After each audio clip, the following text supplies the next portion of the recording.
Então, encerrada a primeira discussão.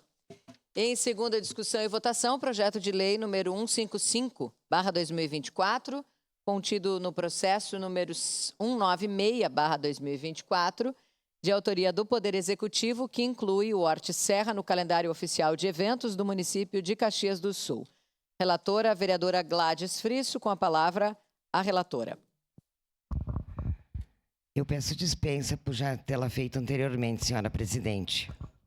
Perfeito, vereadora, dispensa concedida. Em discussão.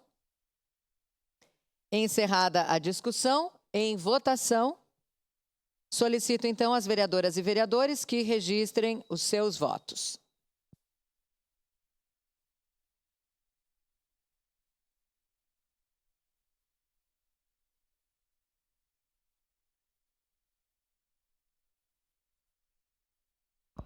Voto sim, senhora presidente.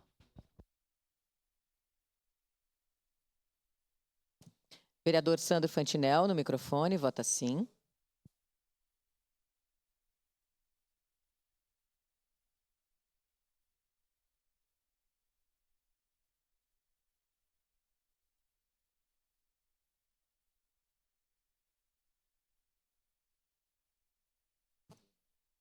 Encerrado o registro dos votos, encerrada a votação.